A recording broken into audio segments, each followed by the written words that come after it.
Oi, gente, eu sou a Júlia Eu sou o Tomil. e hoje a gente vai falar sobre como foi o processo do Tomil para transferir a habilitação do Brasil aqui para o Japão. Mas antes, se você não é inscrito no canal, vamos dar uma pausa, rola um pouquinho aí para baixo, sua tela, clica no botão de se inscrever, ativa a notificação. Às vezes o YouTube não notifica você mesmo você ativando o sininho. Então acompanha a gente nas redes sociais, tá? Vai estar aparecendo aqui embaixo. Lá a gente sempre avisa quando está saindo um vídeo novo, beleza? Vamos começar então. Primeiro ponto, documentação, pessoal. Primeira coisa que você precisa para tirar aqui é a habilitação do Brasil.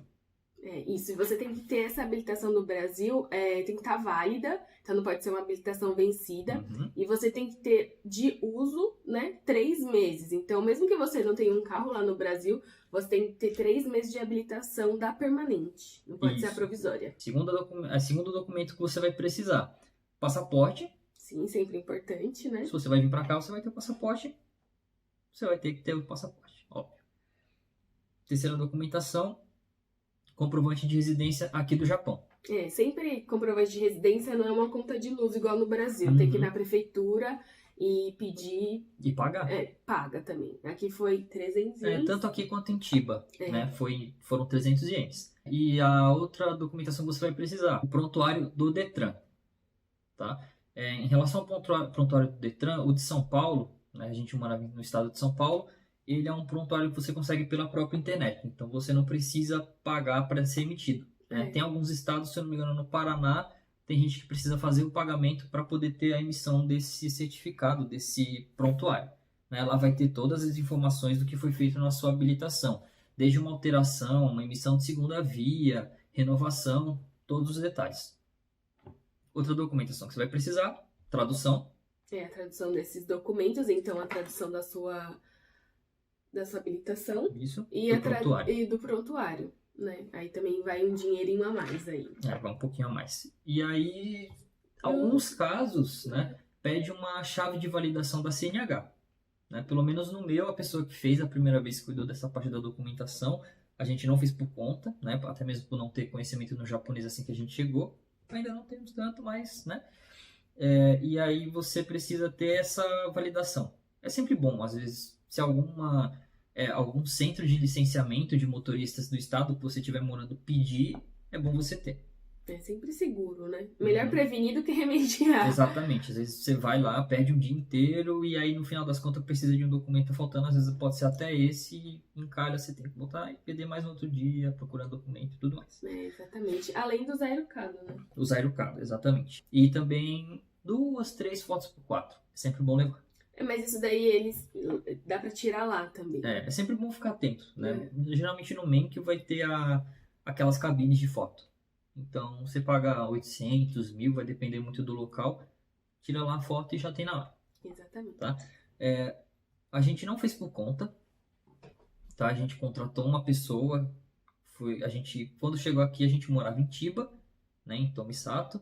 E a gente fez por lá. Então a gente contratou essa pessoa, pagou pelos serviços, ela providenciou toda a tradução, ela montou, né? Digamos assim, talvez uma espécie de portfólio, né? Com a sua documentação, as cópias, toda a sequência bonitinha. Você vai lá no Menkyo. Se você tiver domínio da língua japonesa, você pode sozinho, não tem problema. Você vai falar que você quer fazer a prova prática. Perdão. Prova teórica. Já estou pulando etapa. Você vai querer fazer a prova. Se fosse assim. Se fosse assim, ia ser muito bom, muito rápido. Ou não. Você vai querer fazer a prova teórica. Geralmente a prova teórica é feita no mesmo dia. Tem pergunta do tipo: eu bebi cerveja, bebida alcoólica, enfim, e me sinto bem. Posso dirigir. Você concorda com essa afirmação? Aí vai estar lá, sim ou não. Né? Geralmente aqui. Coloque não. Coloque não. Vai ter, é sempre bom, se você conseguir alguém que faça assessoria ou que tenha acesso à apostila, dá uma lida, dá uma estudada básica, porque as placas de trânsito são totalmente diferentes do Brasil. Não vai no achismo. Não acha, não pensa, não vai por dedução, porque não vai dar certo. Né? A chance de você se dar mal é muito grande. Tá?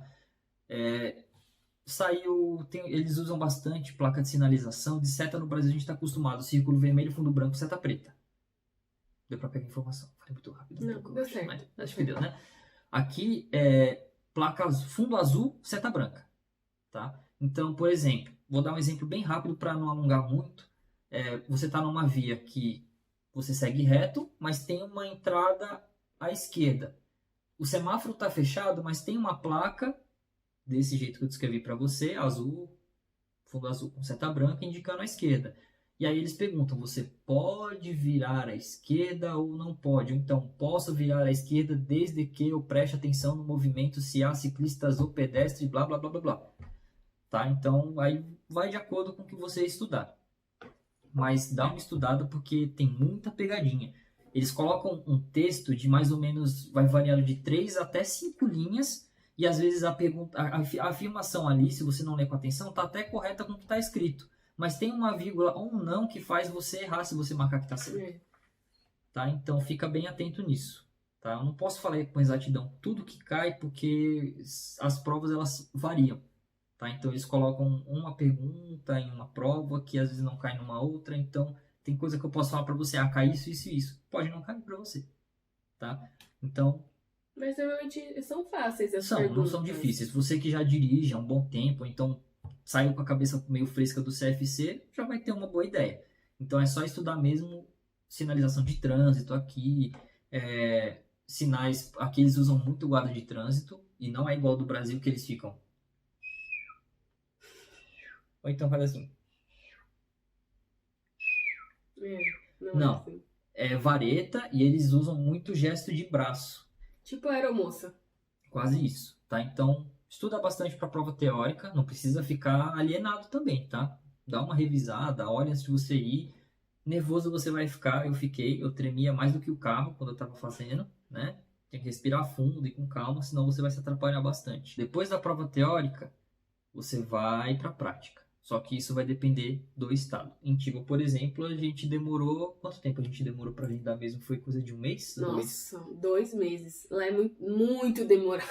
Uhum. Dizem que, né, uma explicação para essa demora é o tanto de estrangeiro que tem no estado. Porque é diferente. Quem é japonês, eles têm um outro trâmite, né, para tirar a habilitação, porque é do zero. No caso, quando eu for tirar minha habilitação, que é do zero, porque eu não tenho habilitação no Brasil, então também vai ser esse mesmo trâmite do japonês. No caso do Tomil, não, ele já tem habilitação, então eles dizem assim, na verdade é uma avaliação para saber se você vai conseguir dirigir no Japão, no território deles. Todo mundo sabe se tem habilitação, é porque a pessoa sabe dirigir, e ela tem essa consciência, o policial tem essa consciência, né, o policial de trânsito. Só que aqui no Japão, eles têm muito cuidado com pedestre, ciclista e tem motocicleta de 50 cilindradas, uma mobilete, digamos assim. E eles sempre trafegam na faixa assim da esquerda, bem no cantinho, né? Então, tem todo um procedimento que a gente vai entrar em mais detalhes na hora que chegar na prova prática, que se você falhar em algum ponto, for descontar muita pontuação, ele vê que você não está pronto, você reprova automaticamente. Percurso, tá? A gente vai colocar o percurso de cada, eu tenho o percurso das duas, tanto de Chiba quanto aqui de Saitama, tá? Porque, como eu comentei, a gente começou lá em Chiba, né? Teve todo o processo da demora, depois da teórica, a gente demorou mais ou menos 1 ou 2 meses para conseguir agendar a prática. É muito tempo, gente. Sério, você fazer uma prova, passar e demorar demorar 1 mês para fazer a prova, depois mais 2 meses para você fazer a prova prática, é uma demora assim enorme. Ok que no Brasil, vocês podem perguntar, mas no Brasil também demora por causa do CFC, do não sei o que. Mas aqui você não vai tirar do zero como no Brasil. Aqui eles vão só te testar para ver se você sabe andar nas ruas curtinhas, estreitinhas, se você sabe respeitar a vida do outro. Essa é a diferença. Só um detalhe, tá? Se você vier para o Japão e você não tiver interesse em comprar um carro, mas você quiser tirar habilitação, transferir, você consegue fazer só a teórica e no mesmo dia você consegue a habilitação, a permissão para você pilotar uma JOG, tá? Que são as motos 50 cilindradas que eu comentei anteriormente, né? Então você só vai fazer a teórica e sai com a habilitação da JOG, né? Quando eu fiz em Chiba, no mesmo dia que estava para sair a aprovação, já estavam chamando algumas pessoas que queriam a permissão só para poder pilotar essa moto, né? Então fez a prova teórica, passou, consegue já sair, comprar uma jogzinha e sair andando por aí, dando grau. O que eles tentam ver, além de você prestar atenção no que seria o pedestre e o motociclista, o ciclista, eles veem sua habilidade em relação a você conduzir o carro, a você passar numa rua estreita. Então, umas coisas que eles pegam bastante seria o que seria no Brasil a placa de pare, né? A placa de pare, geralmente você parou ali antes da faixa, 3 segundos, observa se não vem nenhum carro e aí você passa. Né? Aqui tem, eles chamam de tomaré. Uma coisa que eles também veem é dentro do percurso ele tem o S e tem o Z, tá? Você não pode você pode até subir um pouquinho a guia, mas se você notou que você subiu, você consegue dar uma ré, descer da guia e continuar. Se você passar por cima mesmo e continuar, parou ali, reprovou. Foi o que aconteceu comigo. Lá em Tiba, né? Tava indo muito bem, sério, né? Modéstia à parte, tava indo muito bem. Percurso reto, 40 km por hora, tem um trecho que você precisa atingir os 40 km.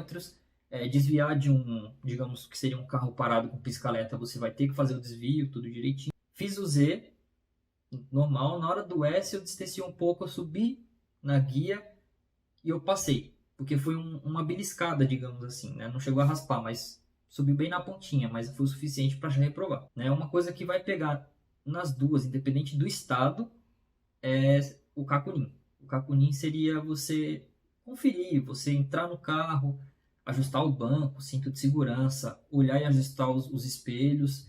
E também na hora que você está dirigindo, eles dão bastante prioridade e pedem para você ter muita atenção no seu lado esquerdo, que é por onde transitam os ciclistas. Tá? Então, toda vez que você vai virar para qualquer lado que seja, 30 metros antes é ligar a seta, fazer 1, 2, 3, você tem, vamos supor que eu estou aqui no carro, né? Vocês estão de frente para mim, então eu estou olhando, dei a seta, estou segurando o volante, não mexe o volante se você for fazer a prova, não sei se você está vendo isso antes de fazer uma prova prática, né?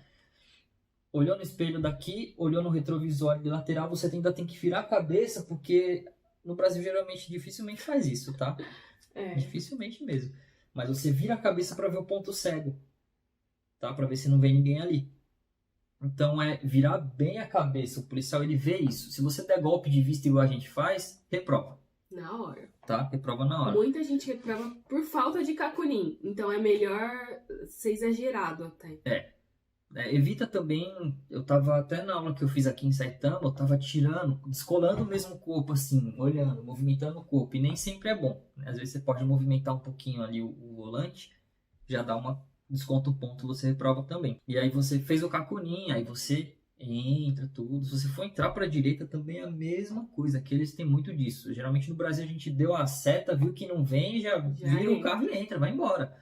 Aqui não, aqui se você vai entrar, você vai dar a seta, fazer o cacunim, encostar um pouco o seu carro na linha, perto da linha ali da faixa, que você vai indicando que vai entrar, porque eles consideram isso que você está bloqueando, informando para a pessoa que você vai entrar e você está bloqueando a passagem dela para que não ocorra nenhum acidente. Tanto também porque aqui tem muita criança, né? Então as crianças, não sei se vocês sabem, mas elas são meio que obrigadas a ir para a escola a pé. Então eles são filhinhas indianas e as crianças vão.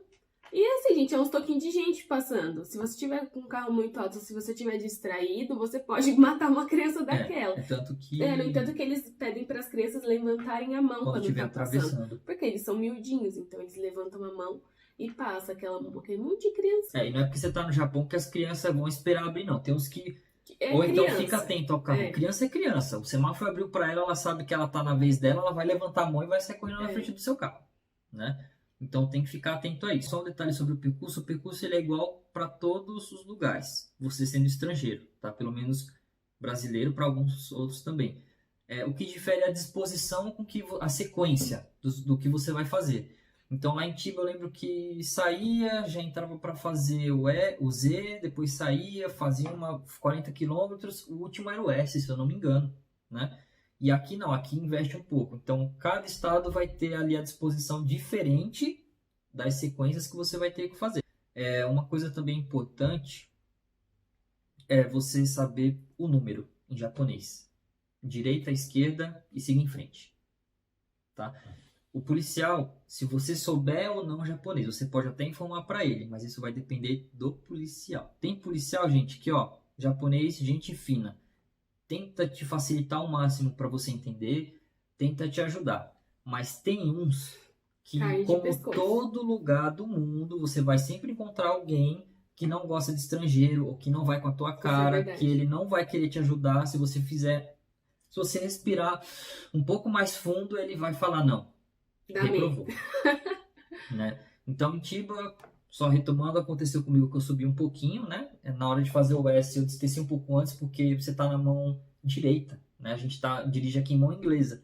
Então, primeira vez com contato com mão inglesa, eu perdi um pouco da noção de distância do carro. Era um sedã, dentro ele é pequeno, mas fora ele parece ele parece aqueles carros de mafioso antigamente, né? Um Opala Diplomata, se você tem uma referência aí de carro. Então, eu perdi um pouco da referência ali do lado esquerdo. Eu achei que já estava bem o suficiente. Na hora que eu comecei a virar para fazer o outro Szinho ali, a roda de trás deu uma beliscada assim e fez um... E aí ele já falou para mim, what is this? Segue aqui o que eu vou fazer que você vai voltar, se reprovou. Já matou ali. Feito isso, processo aqui em Saitama. A gente veio para Saitama, né? A gente achou que ia ser um pouco mais rápido, porque o pessoal sempre falou, em Saitama é mais rápido. Você consegue tirar tudo no mesmo dia. Chegou lá, faz tudo no mesmo dia. Demora o dia todo, só que tudo no mesmo dia. O que a gente não sabia, por exemplo, eu como estava com a prova teórica ainda válida, eu cheguei, né, a colega nossa foi com a gente para poder fazer a tradução, né, o Tsuyako, e o policial ele perguntou, você quer utilizar essa prova de Tiba, teórica, que ainda está válida, ou você quer fazer uma nova hoje? Se você fizer nova hoje, uma prova teórica nova, você vai conseguir fazer a prática hoje, você consegue fazer todo o processo hoje. Se não, você vai ter que fazer no outro dia a prática agendada. Como o pessoal falava que era rápido, eu pensei... de uma semana. Exatamente. Quero fazer outro dia, vou aproveitar a prova teórica que eu tenho, já que está válida ainda. Eu tive que esperar umas quase 3 semanas. Quase 3 semanas, porque o policial que está ali não é igual no Brasil, que às vezes você pergunta, mas tem como agendar para tal dia? E a pessoa puxa no sistema e consegue te falar. Tudo no papel. É tudo, cada um no seu quadrado. Ado a ado, tá? É desse jeito aqui. Então, o policial que está fazendo a triagem de documentação, ele vai te falar do que você precisa de documentação, o que você tem que trazer, o que você vai ter que fazer no dia, onde você vai ter que se apresentar. O agendamento da prova teórica é um outro departamento que cuida, então ele não vai te falar. É um outro policial e igual ele falou, não é nada computadorizado, então é tudo no papel. Então o cara vai ter que pegar a pasta do mês de não sei, sabe, tipo o Brasil antigo, que era tudo no papel? Claro que ainda tem lugares que é assim, mas agora a gente sabe que tipo, no Poupa Tempo você agenda pelo celular, vai lá e tá tudo certo. Aí eu tive que esperar esse tempo, fiz a prova, acabei reprovando porque eu foquei tanto em não subir no S que eu esqueci dos cacunins. Isso acontece. Um mês depois, a gente só conseguiu agendar um mês depois. E aí, fiz um mês depois, fiz a aula uma semana antes, se eu não me engano, um domingo antes de acontecer a prova, né, no meio da semana. Fiz tudo certo. Geralmente, quando você reprova, você não completa o percurso inteiro da prova. Eles mandam você voltar do meio do caminho que você tá. De onde você errou, eles já mandam você voltar. Já tá um sinal que você não passou. Não passou. Caso a pessoa não entenda, né? Exatamente. Ele deixou eu fazer o percurso inteiro. Eu fiz tudo. Eu fiz tanto cacunim que eu saí com o pescoço quase doendo. E de tão tenso que eu tava. Porque você fica um pouco nervoso. E eu fiz o percurso inteiro.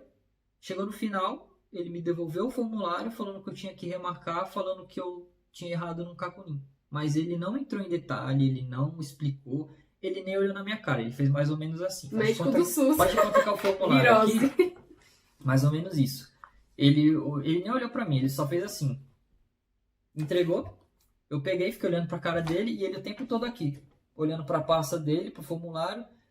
E eu perguntei pra ele, tipo, o que aconteceu, né? Eu fiz uma cara de dúvida. Aí ele só deu uma olhada de rabo dele pra mim e falou, cacunim desse, dá-me.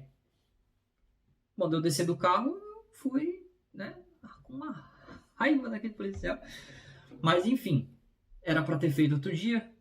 Aí a gente tava perto de vencer a prova, deixei vencer a prova. Aí dessa vez eu consegui fazer tudo em um dia. fez a triagem do documento, deu pouco tempo, já fui fazer a prova teórica, fiz a teórica, deu pouco tempo, resultado, passou. Vai para a sala, espera, fiz a prática, dessa vez eu consegui passar. Peguei um policial, muito gente boa, né? Só que um pouco agoniado. Eu já tava para entrar na curva e ele falando, speedo, para eu acelerar mais. Se você acelera, eles têm uma mania aqui no Japão que é frear muito brusco quando eles vão entrar em alguma coisa. Então ele tá 40 por hora, ele tá 60. Se ele tá para entrar, tá 5 metros, ele freia em cima e aí ele entra. A gente vê muito isso no trânsito. Já foi quase atropelado uma vez de bike, porque a pessoa queria entrar e freia em cima.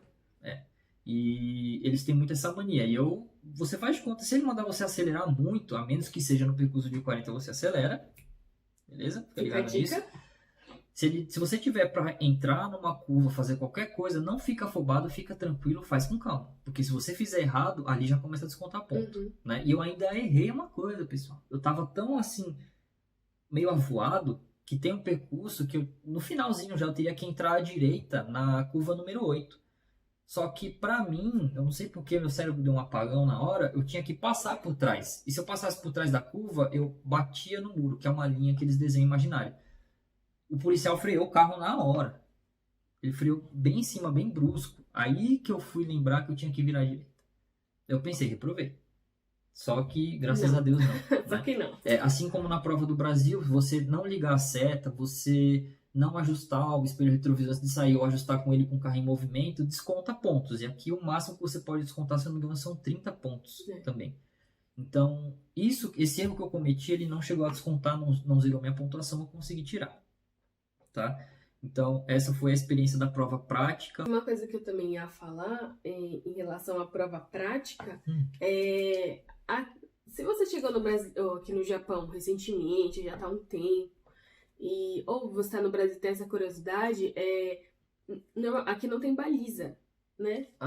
Só um detalhe, assim, não tem baliza para quem está transferindo, isso. Tá? E também outro detalhe é do carro automático e do carro manual. Né? Verdade. Se você tirar a sua habilitação, transferir para cá, para carro automático, você só pode dirigir automático. Você não pode pegar um carro manual. Ok? Se você tirar o manual, você pode dirigir um carro automático. Joia? Além do carro manual e do automático, você vai poder dirigir tirando a carta para carro manual. Você também pode pegar, se eu não me engano, caminhões. Eu acho que, eu não lembro quantas toneladas, até 8? 8 toneladas. Até 8 toneladas. Que carrega até, acho que o peso somado, né? O peso do veículo mais a carga é até de 8 toneladas. Se for um interesse, às vezes até para alguém que quer trabalhar como caminhoneiro, assim, de carga um pouco mais leve, pode ser que ajude, né? Saber disso. Acho que o último detalhe que a gente precisa passar são os adesivos. Sim. Tá? Aqui no Japão, eles exigem que você use alguns adesivos. Tá? Então, para quem tirou habilitação recentemente, transferiu por agora, até mesmo para o japonês tirar recentemente, eles pedem que você use um adesivo, que ele é como se fosse na forma de uma bandeirinha, né? Tipo bandeira de festa junina, quase. E ele, por coincidência, é verde e amarelo. Por que será? Não, né? essa é uma coincidência. O pessoal fica zoando falando que é brasileiro que tá habilitado. Né? Para os japoneses ficar esperto, mas não é. Se você estiver dirigindo e a polícia te parar e você não tiver com esse selo, você toma multa. Outro adesivo que eles usam bastante é um adesivo coloridinho em forma de um trevo. Tá? Vai estar na imagem, que é bastante usado para identificar motorista ou condutor, né? Como você preferir aí o termo técnico, vulgo, idoso. Tá? Então, o idoso ele tem que utilizar esse adesivo, porque aí o pessoal já identifica que é idoso, toma um pouco mais de cautela, o reflexo não é mais o mesmo. E tem 2 adesivos para cadeirante. Tá? Tem um adesivo, se eu não me engano, que ele é um trevo com o fundo dele é azul, né? O fundo do adesivo é azul e o trevo ele é branco. Tá? E também usa aquele símbolo universal que é na cadeirinha de roda, que a gente vê bastante em estacionamento. Tá? Principalmente aí no Brasil. É o que é mais usado até. Tá? Tem esses 2. E tem também o de deficiente auditivo, que ele é uma forma de uma borboleta. Né? Que a forma das asas da borboleta é como se fosse o desenho da orelha.